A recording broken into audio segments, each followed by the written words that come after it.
नमस्कार दोस्तों, स्वागत है आपका नूतन आयुर्वेद में। आज एक छोटी सी बात मैं आपके साथ साझा करना चाहूँगी। हमने अपने घर पे गिलोय का पौधा लगाया था, तो वो पौधा धीरे धीरे बहुत ज़्यादा बढ़ने लगा और उसकी जो बेल है वो हर जगह फैलने लगी। एक दिन ऐसा आया कि जो वो बेल थी वो बिजली के तार पर चढ़ना शुरू हो गई। तो हमने सोचा कि एक काम करते हैं, इसको काट देते हैं थोड़ा सा, ताकि ये जो बेल है ये छोटी हो जाए। तो हमने बेल को बहुत ज़्यादा छोटा कर दिया और जो तार पे बेल चढ़ रही थी उसको हमने काट दिया, यानी जो मेन पौधा था उससे उसको काट दिया ताकि वो धीरे धीरे सूख जाए और वहीं पे ख़त्म हो जाए। ऐसा करने के बाद हम भूल गए कि वहाँ पे क्या था। थोड़े दिनों बाद, यानी करीबन करीबन बहुत महीनों बाद हमने उसको देखा।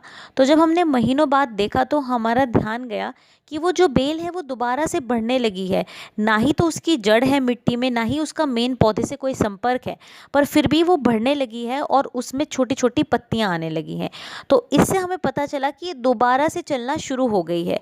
तो कितने चमत्कार की बात थी कि बिना मिट्टी के संपर्क में आए, ना तो उसको पानी मिल रहा था और ना ही मिट्टी से उसको न्यूट्रिएंट्स मिल रहे थे, उसके बाद भी बढ़ना शुरू हो गई। और जब हमने उसे ध्यान से देखा तो हमने ये पाया कि उसने अपनी एक डंडी को नीचे उगाना शुरू कर दिया, यानी नीचे की तरफ, धरती की तरफ उगाना शुरू कर दिया है, ताकि जैसे ही उसको मिट्टी मिले तो वहाँ पे वो अपनी जड़ बना ले। तो आप सोच सकते हैं कि गिलोय कितना ज़्यादा चमत्कारी पौधा है कि बिना मिट्टी के संपर्क में आई ही ये दोबारा से उग जाती है।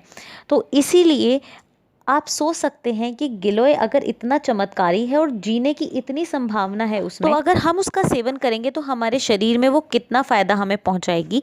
इसलिए गिलोय को संजीवनी भी कहा जाता है, क्योंकि बहुत सारे ऐसे रोग जिनसे इंसान की दर्दनाक मृत्यु हो सकती है, उससे गिलोय हमें बचाती है। जैसे कि कैंसर जैसे रोगों को भी गिलोय ठीक करती है। इसके अलावा जितने भी तरीके के बुखार होते हैं उनसे भी गिलोय हमें बचाती है, और भी पता नहीं अनेकों अनेक बीमारी से गिलोय हमें बचाती है। इसलिए गिलोय का सेवन हमें ज़रूर करना चाहिए और हमें सही तरीका पता होना चाहिए कि हम गिलोय को कैसे प्रयोग कर सकते हैं। गिलोय को सही तरीके से कैसे प्रयोग करना है और किन रोगों में ये हमारी मदद करती है, इसके बारे में हम पहले ही वीडियो बना चुके हैं। अगर आपने वो वीडियोज़ नहीं देखी हैं तो उनको ज़रूर देखिएगा, जिसका लिंक आप डिस्क्रिप्शन में मिल जाएगा।